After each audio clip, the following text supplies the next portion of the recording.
Hi everyone, welcome to this video. Basically what we're going to talk about, well what I'm going to talk about is how to buy a guitar.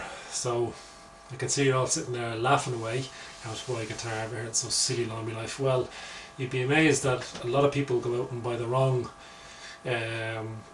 instrument that doesn't suit them, or they don't try it, or for a number of reasons they get fed up with it and they just don't believe it's rather those or get rid of it or just lose interest altogether. So what I'm going to talk about just for a brief 10 minutes or so, as YouTube allows you, is just various points that I think are quite important when you're considering buying a guitar. It doesn't have to be electric, even acoustic or bass or any sort of stringed instrument.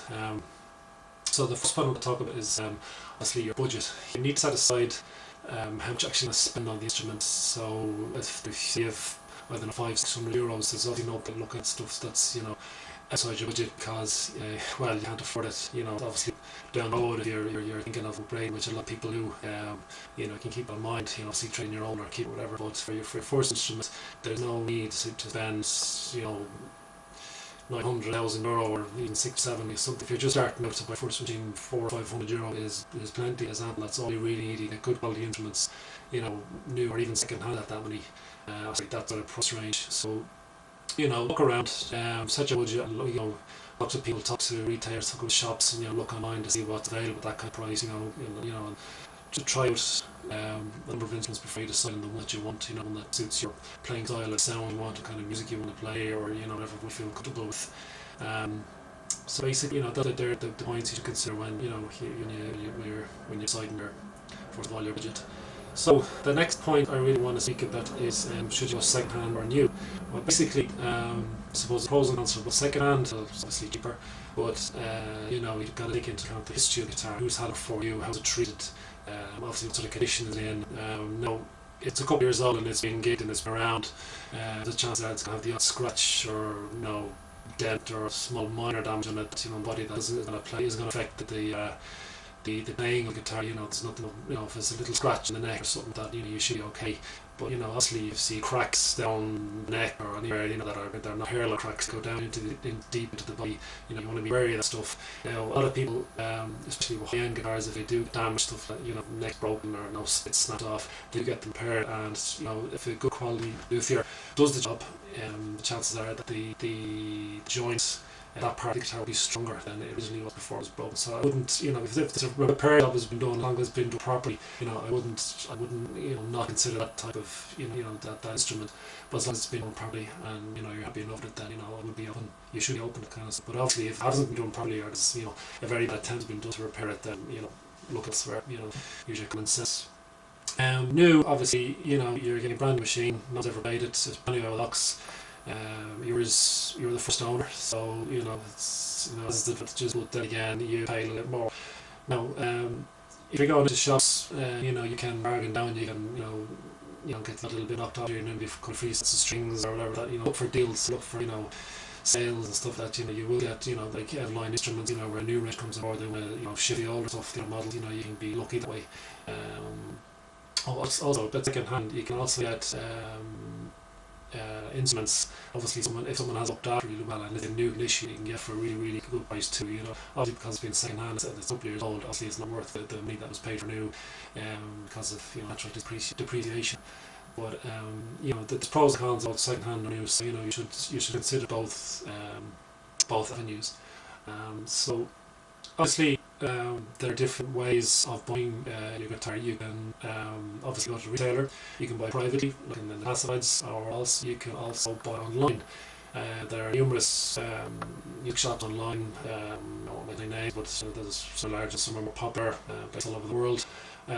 But to me, when I'm buying an instrument or thinking about buying an instrument, if I have an eye of a particular make and model, I would like, I strongly encourage that you go into a shop, try and get your hands physically on the instrument first and try it out. If your motive for buying this instrument is just because of the way it looks, I would strongly recommend that you physically try it out, because it may not be for you at all.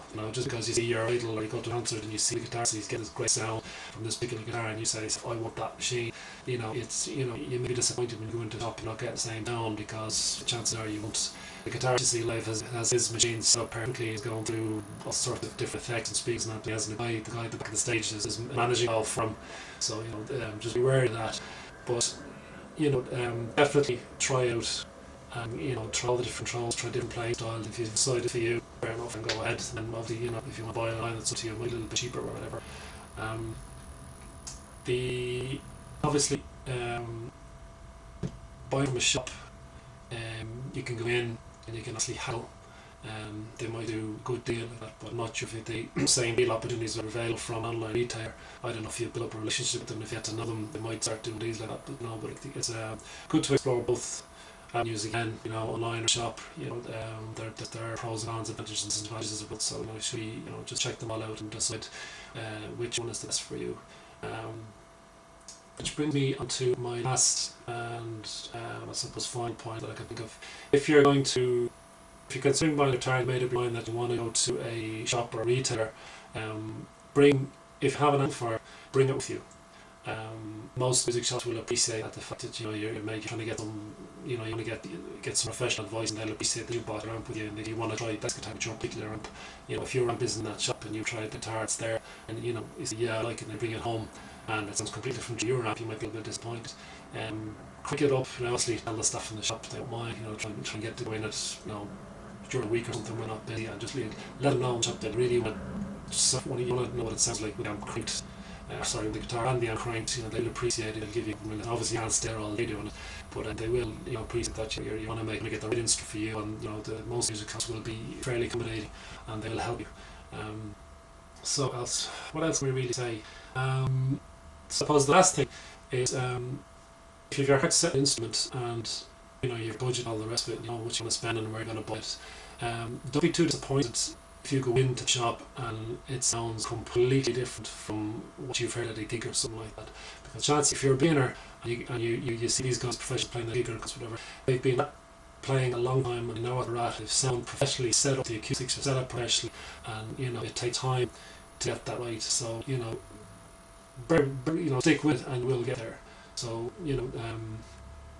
basically they're all the point I think you should consider, and hopefully make the right choices, and you'll get a lot of fun or a lifetime enjoying instruments. So all the best, and I'll see you in the next video. Thanks very much. Bye.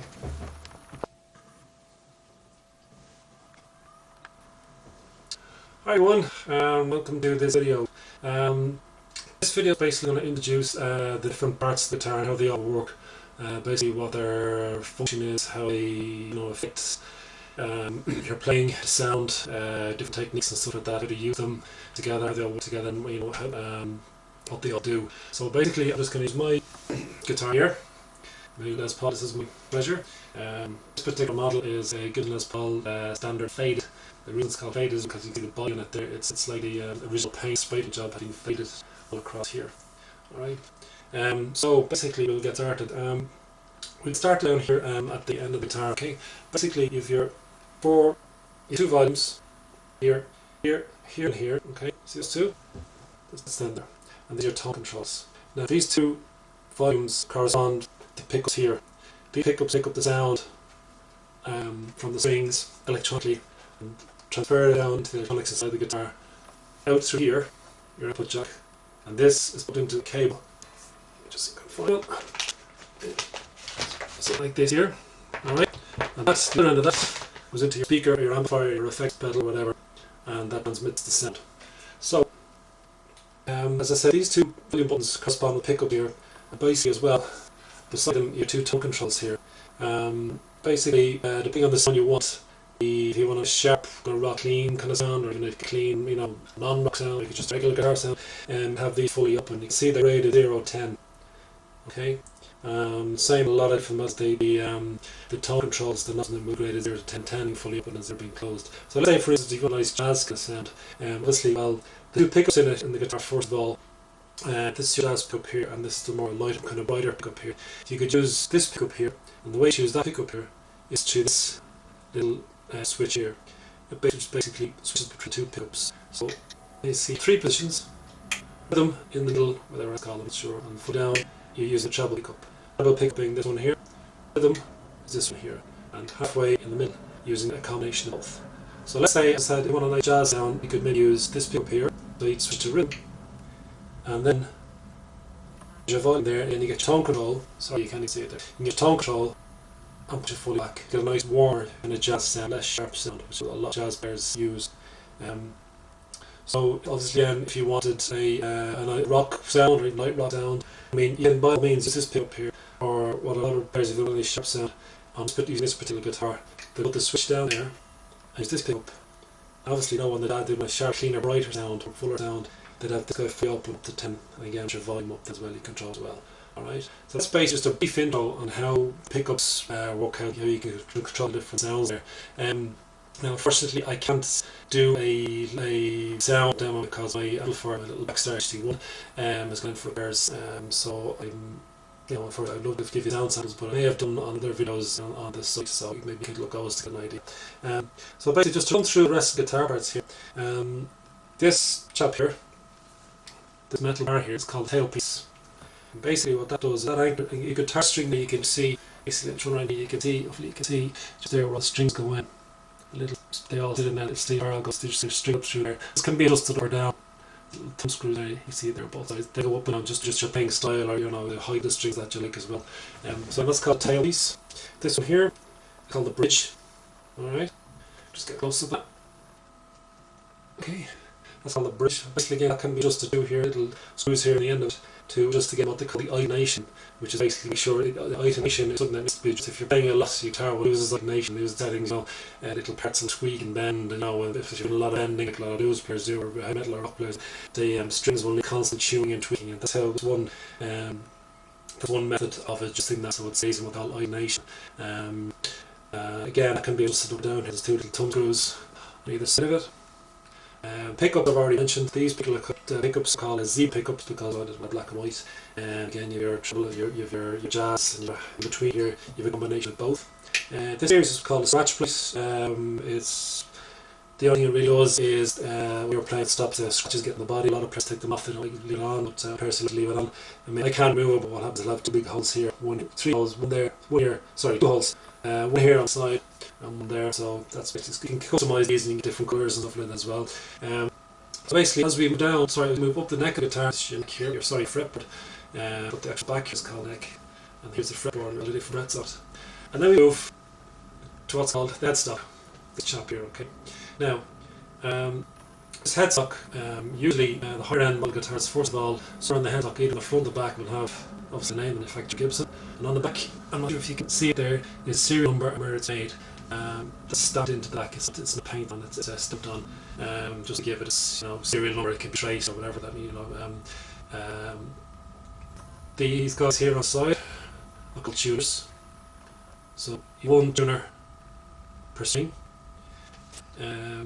Well, from the low E all the way up to the high, 1, 2, 3, 4, 5, 6. Basically, what their job is to actually tune strings. A lot of players upgrade them for high quality strings, high quality tuners. Sometimes they upgrade the nut here.